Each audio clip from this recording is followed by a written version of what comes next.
So, Dave, thanks so much for joining us today. I know today we want to focus on basically how you're using Prism to make some smart booking decisions. And you're one of our most savvy Prism users. I know that you know all the ins and outs, and I'm really excited for you to share kind of what you know with us and all of our customers. You've been using Prism for like 2 years now, and I know you're in it pretty much every day. So, looking forward to getting into it. Before we do that, would you mind maybe just giving us a little introduction to yourself and your background in talent buying? Sure. Thanks for having me, first off. Um, so I cut my teeth at the agency group originally. Started as an intern, worked there for a little bit, jumped to another company doing assistant talent buying and agency work for symphonies and random PAC stuff. And then I wanted to get back to rock music, so went back and got hired by the agency group as an assistant.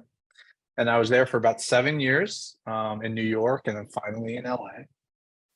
And after a while, I just wanted to see how the other side worked a little bit more. So I took a job for a Nederlander organization, talent buying for West Coast amphitheaters like the Greek Theater and San Jose Civic Auditorium.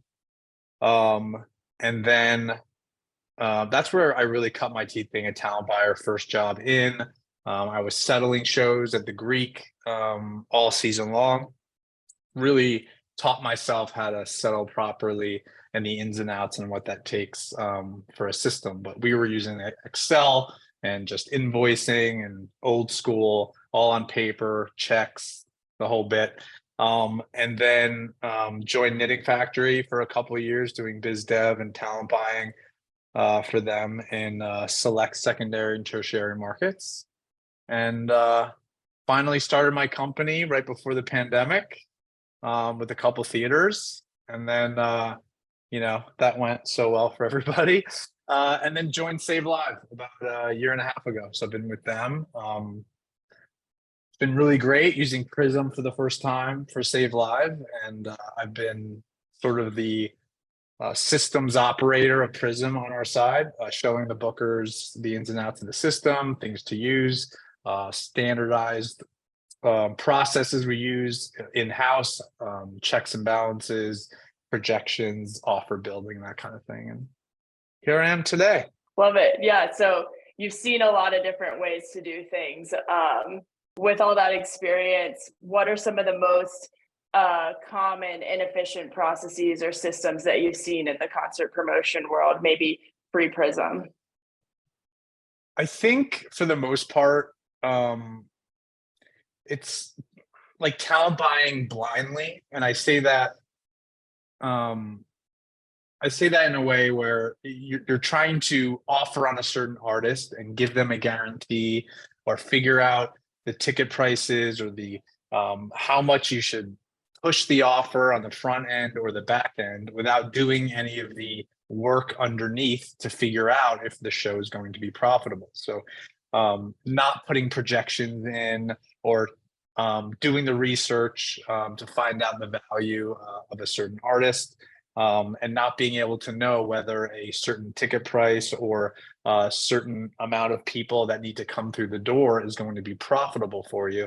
So I think that, I spent a lot of time working on my own system to try to work through those processes, make sure all my ancillary revenue is calculated correctly, all my expenses, both on the external offer and internal, to be accurate, and really do spend a lot of time on the projectable attendance for each show so that I can really see if the show is going to be profitable at a certain level and if I'm able to increase offers as such. So once Prism came along and I was able to use that, there were a lot of different facets of the program that I was able to use to mirror those strategies so that I can offer correctly and be selectively aggressive to get the most shows profitable.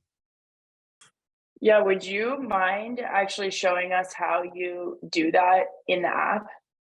Yeah. Okay.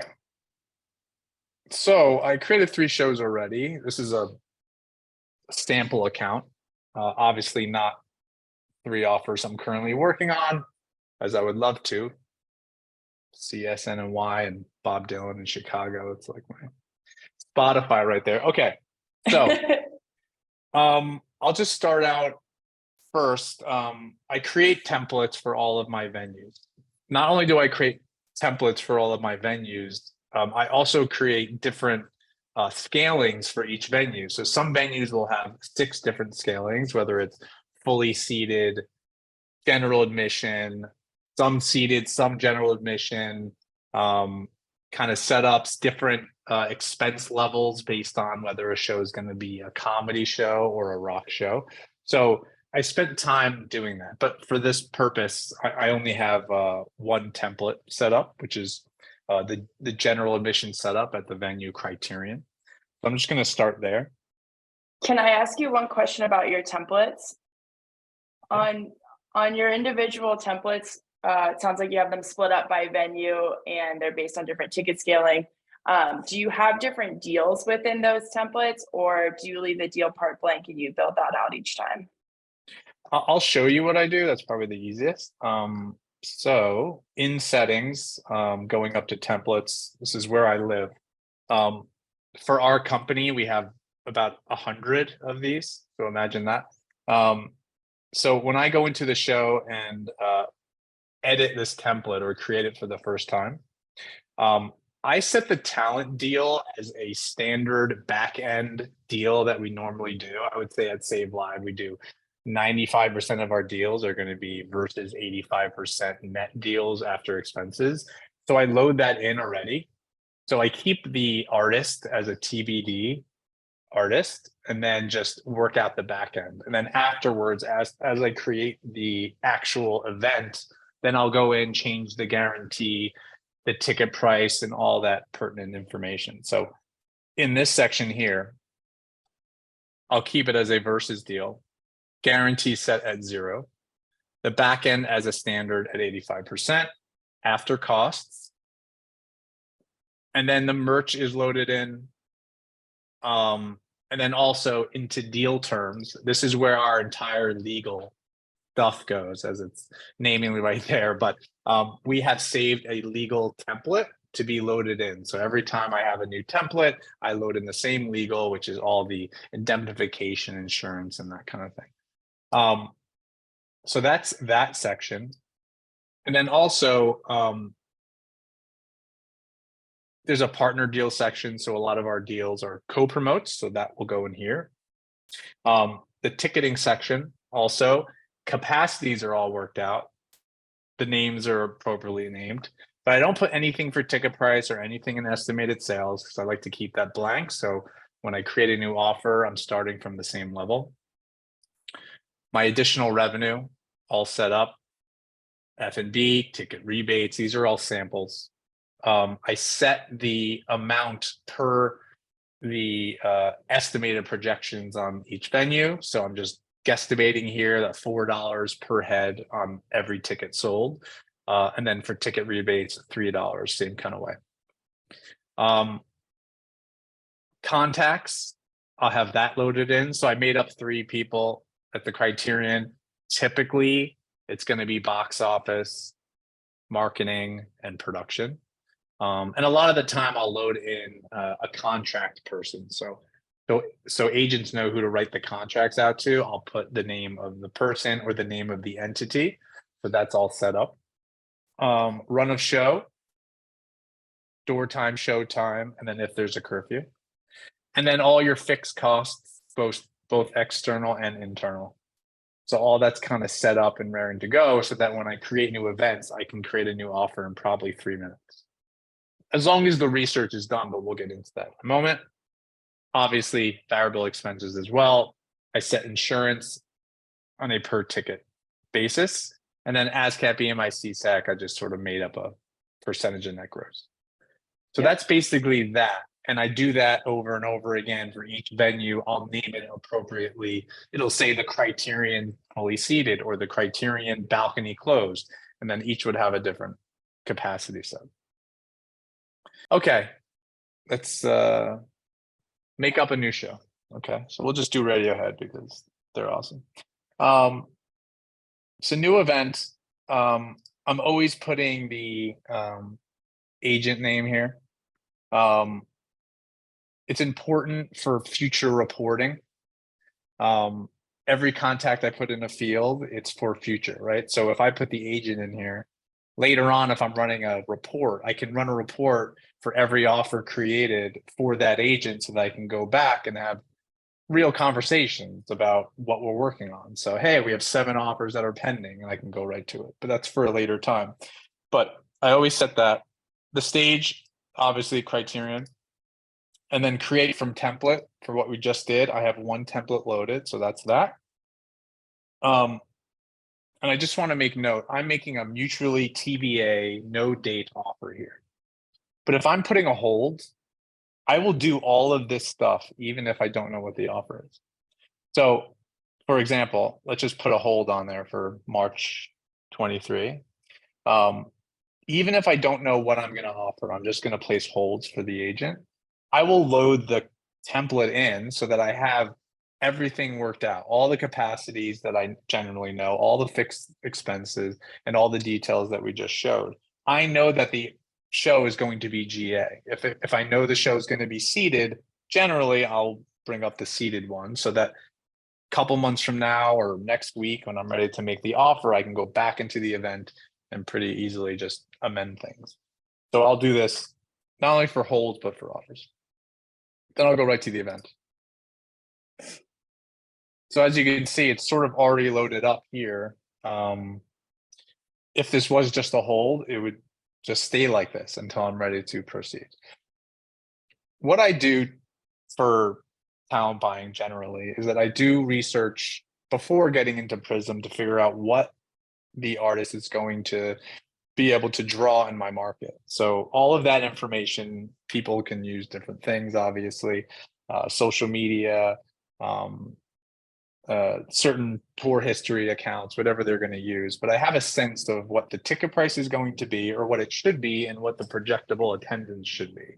And I always start there because I feel like before the guarantee and before anything else, I want to be true on what I feel the show is going to do in my market. And then each local promoter or talent buyer should have a feel for that. I mean, that's what the game is. We're doing it over and over again. And I feel like that's the most standard. So right from the get-go, I go right to revenue and I start loading up ticket prices.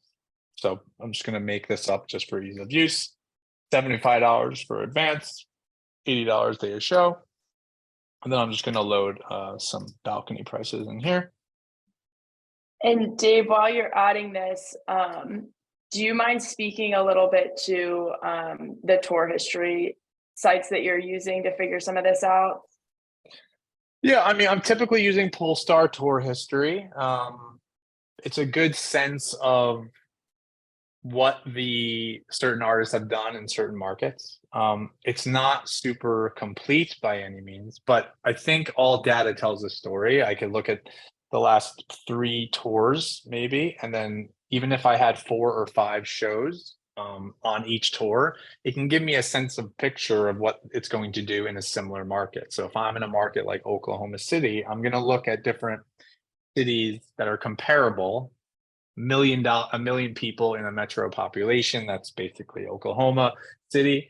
And then I'll try to look at comparable markets and then make delineations from there. On top of that,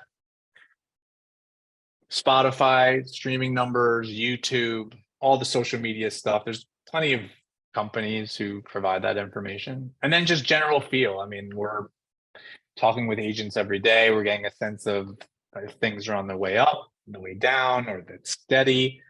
And that's sort of how I compile best I can. Yep, that makes sense. So let's just make believe that Radiohead's only worth 2,000 people in Oklahoma, which we know that's not to be true. But first order of business, this is my baseline. I feel through my research that the show is going to do around 2,130 people. I feel good about this ticket price. I've done my research. I feel like this is the best situation for this act in my market. So that's all set up. After that, if I'll go to additional revenue, in case I need to adjust this for any means, right? This is my baseline that I had set in my template at $4 per ticket sold for F&B. But let's just say it's a huge drinking crowd. This makes a lot of difference. So instead of 4, maybe it's $10 per ticket.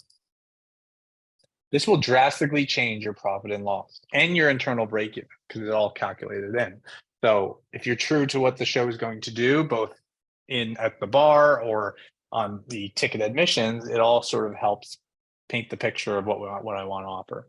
Same thing with ticket rebates. This is a moving target. Higher prices have higher rebates, etc. So let's just move this to 5. All of our buyers do things like this. I've been trying to implement the standard way of doing things so that you can get to where you need to. After that, I go right to cost and to fixed cost, and I figure out if there's any changes that need to be made here. Most notably, catering. That's usually the ones that has a changeable expense. So let's just say they need $2,500 of catering. I will also change that to $2,500 on the internal. So it calculates those costs on the projections. Advertising, if I need any more or any less advertising, let's just say I want to increase my advertising budget, I'm going to do so both on external and internal. And then stagehands, also something that always changes depending on the tour. If it's bringing 3 trucks or whatever have you, maybe this moves to 8,500 and so forth. So now I feel like I'm 90% done with my offer because I've done all the base work for it. So what I typically do is I go to the right-hand side and I go to the summary. It shows me everything I need to know. Typically on the left-hand side, it's going to be estimated projections of sales and expenses and revenues. So based upon, I'll go back to revenue real quick. Based upon this happening, 2,130 people doing this exact thing, it has a net gross potential of $144,000. The best possible gross potential is going to be $235,000. But you could see the difference between the two. My estimated internal revenue based on my projections of increased F&B and increased ticket rebates, I'm making $31,950 on additional revenue. You could also kick that down and it splits it up into the 2 sections, which we just did. Then I go down to here. And this is what I typically do. Based upon this many people going to the show and the gross of 144,865 plus an additional revenue of 31,950. If there's 0 guarantee on the band and we just did a back end deal, the band would walk with 89,632. So I use this number as a baseline of what the band should walk with if we think that's going to happen. Then I can make my delineation on how much higher or lower I want to make this. So right now, based on all this model and all the expenses and all the additional revenue, we're going to make a net profit of $47,000. So I have room to be aggressive. I have $47,000 of room to be aggressive, and it really is up to the buyer to figure out how much they want to go. But for the most part, if I saw something like $89,000, I would go back to the deals and change the guarantee as such. The last thing I want to just mention on this right-hand side is the break even. I go down to the bottom to look at ticket average. So this is a weighted ticket average based on the ticket price, average ticket price of $79.04. Right now, the internal break even is 442 tickets. Reason being, there's no guarantee on it. This is simply just expenses versus revenue based on projections, right? So that's going to change drastically. But this number of 89,000 is what I'm paying attention to. So then I go back to the deal and I say, Sorry, okay. Dave, before you go into that, I'm curious about that piece of, so right now you've built it without any guarantee in it. So how is that part of the calculation that you're doing? Why is that 89,000 important? Because it's a true number of what the band will walk with if they had no front end guarantee. I mean, everyone knows in the talent buying game, agents want guarantees, artists have costs on the road, and That's really where the game is fought. But I want to know, based on the projections of what I feel the show is going to do, to not tamper with the guarantee that the artist or agent may need. So I want to get a true representation of how I feel the show is going to do. So if I feel that 2,100 people is what it's going to do, I want to offer on the band a number that is reasonable and accurate per my market. So when I Yep. see that number, I will be more aggressive than this, but it gives me a good sense of where I'm at. So if I saw this $89,000, I would likely change this guarantee, it being Radiohead and a band that I would definitely want, probably to like $100,000, give or take.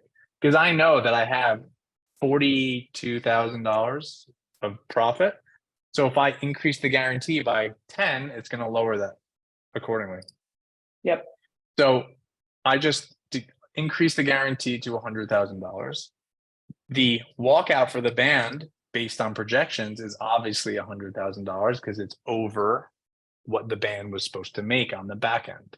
So if this was going to happen, they wouldn't make any more money based on 100K. We already did that calculation.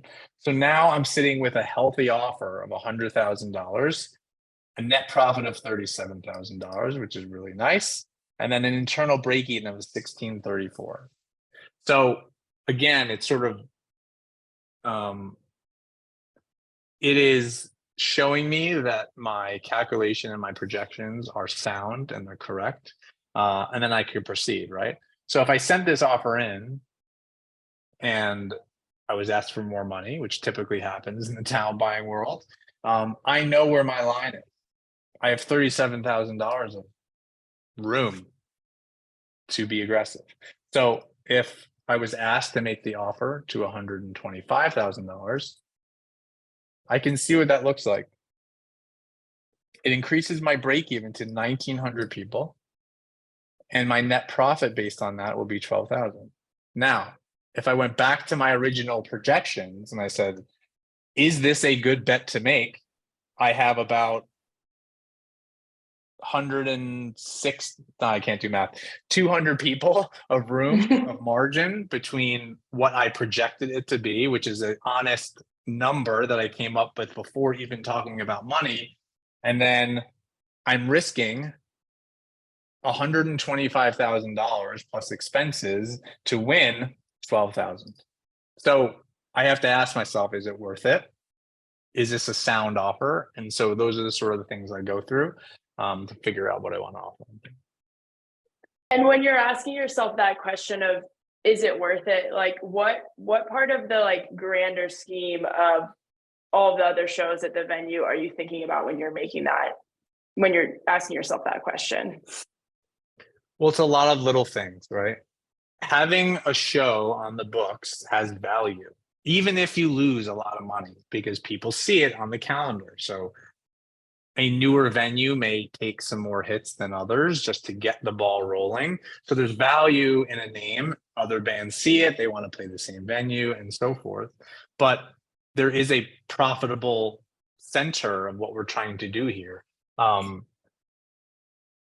Hitting home runs is a great thing. It just doesn't happen all that often. What I would say is the game that I play is avoiding substantial losses.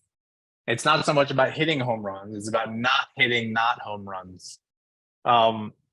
So if I have 7, 8 shows in a row that did decently, you know, singles and doubles, I don't want to run into a show where I lose, it wipes out everything. So I use the system to my advantage to try to not have that happen. So it's protection against substantial losses so that it doesn't, you know, wipe out all the good shows that I had. But again, you have to weigh all these little things to figure out, you know, do I want to push it? Do I want to increase offers way past my comfortability point? And then weigh all those things. But at least if you put all the information in, all the projections, all the additional revenue, the expenses and whatnot, you'll know what you're getting yourself into. Yeah, that makes sense. And that makes sense of why looking at break even is so important too. For sure.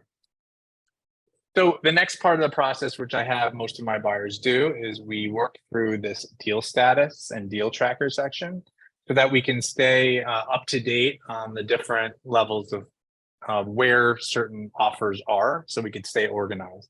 We're sending tons of offers all over the country, so it's really good to be organized. And Prism has this deal tracker section, which we use pretty consistently. Typically, when a buyer starts the offer process, we'll have them change the deal status to draft offer. Draft offer is an offer that we are currently working on. It's not yet reviewed or approved by local partners or us internally, but it's just ready to start the process. After it's being reviewed and sent out, we then have them change from draft offer to offer sent and so forth. But what's nice about this deal tracker is that as we're sending thousands of offers all over the country, we can go into this report section in deal tracker and then look at the current offers that are happening. So I already built 3 other offers on top of Radiohead. But as you can see, I pulled up all the offers I'm working on for the criterion, and I can see 4 separate offers. Typically, this list is very, very long. But from in here, it gives me status update of what I've been working on, when the last time I worked on it. And so I can sort things by last updated and then go through my entire list. And so weekly, I'll pull up all the offers I'm working on and say, oh, Radiohead, let me call the agent. Hey, what's the status of the offer that I sent last week? Bob Dylan's agent, Chicago's agent, et cetera, et cetera. So I use this as a organization tool so that we can constantly stay up on what's happening with our buyers and the agents of shows. And so when you're doing that, you said you're sorting by basically last updated. So the last time that you updated the deal status, are you filtering by anything in particular? Like, do you filter by deal status and only look at offers sent or anything like that? Yeah, so when I go down here, if I'm typically just looking at just offers that I've sent, so I'm in sort of the status today of going through sent offers to follow up with agents of things that I've already worked on, I'll just choose offer sent. So that will just pull up the 3 offers, right? Yeah. In the same breath, I'll also just pull up draft offers. So these are offers that we're just working on that's not yet sent. So again, another organization tool where I'll just look at draft and say, oh yeah, I have to send that one. And it sort of gives me a status. And our system, we're using, our buyers are around the country. So we're constantly using this to stay organized, but it's been great. And then also we can use deal notes here so that we can share notes from back and forth with one another. So if this draft offer is here, I could look at it and say, guarantee, if I could spell, guarantee too high, perhaps increase P1 tickets. Let's review. Poe. So then the buyer who created the offer can just look in that and they can see my little note, and then they could write back and forth, or we can discuss it. But it's a nice little bit that we go through. Nice. And how often are you doing this? Is this like a daily thing that you go run in this report? Weekly? Yeah, I mean it's a couple times a week. We typically once a week go through our draft offers to make sure that things are updated, things that were sent, to make sure that the status is updated as such. That's how we stay organized. But on a weekly basis, on a daily basis throughout the week, I'm constantly looking at my own sent offers and draft offers so that I could follow up. And then I can search through like an agent or a contact for a certain artist, and I could look at all the artists that were handled by that agent, so that if I was on the phone with them, I have a pretty accurate picture of exactly what we're working on, and we can talk through things. Mm-hmm. So Dave, I know we just released a new Platinum Lift feature, which was something that was heavily requested by a ton of our customers, including you. So I'd love it if you could just show us how you're using that feature on shows that do include lifts. Yeah, cool. All right, let me go back to the Radiohead show real quick. So Platinum ticketing is all over the place. We've met many different clients that use different ticketing systems. So we wanted a way so that we can add ticket gross into the actual gross of the show to be calculated on the back end, so we can see how much an artist would walk with. So what we'll do here is, in the additional revenue section, we will add platinum ticketing here, and then we'll put in an amount, and we're still in the offer status, so I'm going to put it as a projectable amount to show the agent how much they could make. So this is actually a good way to show more walkout potential for the artist if you know you're going to do platinum ticketing. So this is above and beyond the regular face value of the tickets. So let's just say I'm going to guesstimate there's an extra $10,000 of platinum money that's going to go into the gross of the show. So I'll into the additional revenue section.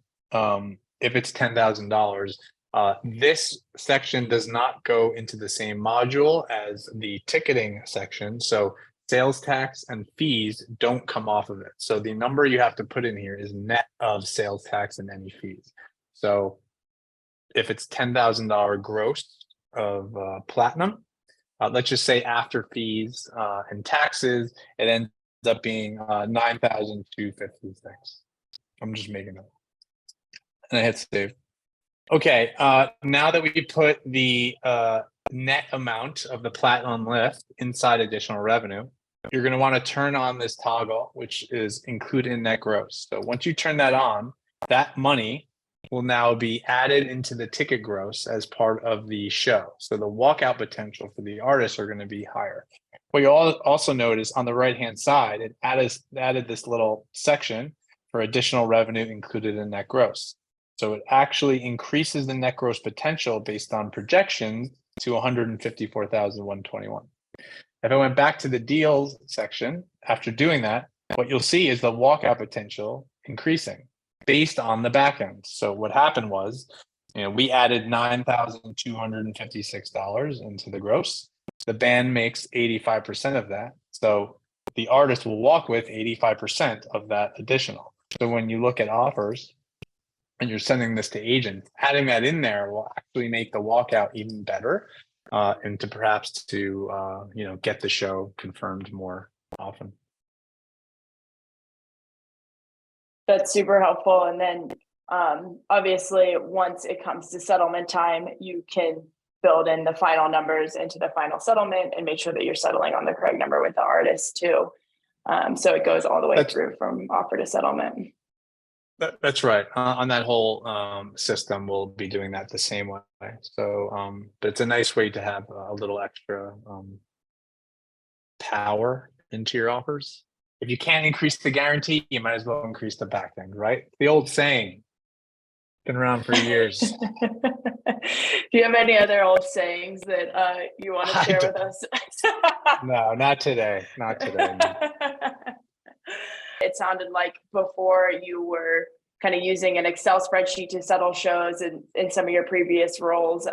Could you talk about just touching on the difference between what it's been like getting used to Prism and settling in Prism versus working in a spreadsheet?